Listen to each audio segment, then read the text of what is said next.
Well, can a bad date land you a court date after you post about it online? Well, a group of local women say they are now forced to defend themselves in court after they took to social media to warn other women about a potential suitor. Tonight on Your Sites, Christine Lazar takes a look at the case and what it could mean for our free speech.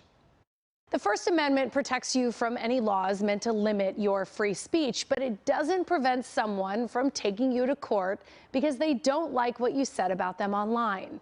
Now, a group of women say they're being bullied into silence by a guy who didn't like what they had to say about his online dating behavior. Anything is possible, really, when you meet strangers off the internet. But most don't think comments about a bad date will lead to a defamation lawsuit filed by the guy they wish to forget. I felt like I was being punked, honestly, just by the things that were coming out of his mouth. Back in 2021, Olivia Berger had a single date with a guy she met online. She says she ended that date early and didn't think about him until years later when she saw this post in a private Facebook group called Are We Dating the Same Guy?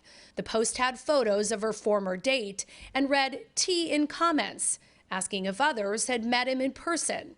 Olivia weighed in. I want to emphasize I had never had a date like this, ever. Years before Olivia met him, Vanessa Valdez matched with him on a dating app. She also commented on the post. Then I said, how is this guy still allowed to be on dating apps harassing women? Vanessa says their first communication was anything but routine.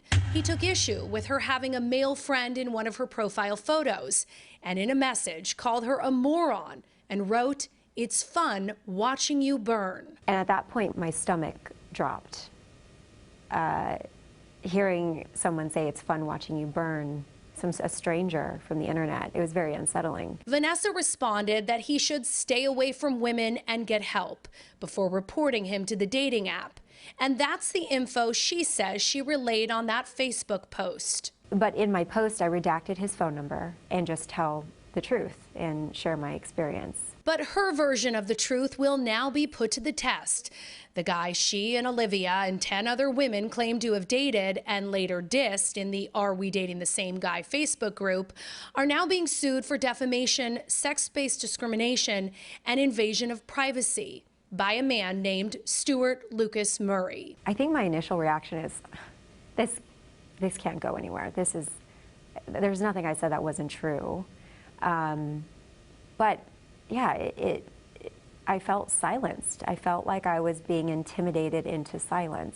And that could be a problem, according to defamation attorney Jeff Lewis. In First Amendment world, we call that a chilling effect, meaning when people fear they're going to be sued, they either stop talking or they change what they're going to say because they're worried they're going to be sued. Lewis says anyone can sue another person for what they say about them online, but that doesn't mean they'll win. You know, the best way to avoid being sued for saying things on the internet is to say things that are true or that are opinion. And if you step outside of truth or opinion, there's a good chance you might get sued if it's something negative. In this case, the women say that's what they did. They spoke their truth.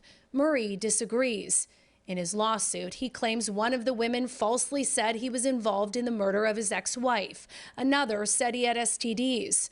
Both Olivia and Vanessa say they never posted that or saw any other women make comments of that nature. In a statement to us, Murray says he has never met, much less dated, some of the women posting about him. He went on to accuse the women of catfishing him, saying they posted highly filtered and enhanced photos on their dating profiles, concluding, perhaps these women are not successful at dating for obvious reasons. Lewis believes this case will make it to court. Because a judge at this early stage can't believe one side or the other, that's a jury question. So this case will likely go to trial if it doesn't settle. And without representation and not a lot of expendable income to fight a lawsuit, the women worry this could bankrupt them. At the end of the day, these kinds of suits don't just affect me and Vanessa and our co-defendants, and I feel that a lot of times women are still being silenced. In January, a similar lawsuit was filed in Chicago by a man who was also the subject of a post in the Facebook group, Are We Dating the Same Guy? I did reach out to the moderator of that group, but she has not responded. That moderator, by the way, has created a fundraiser to help the women in Chicago being sued.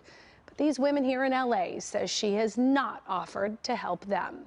Christine Lazar, KCAL News.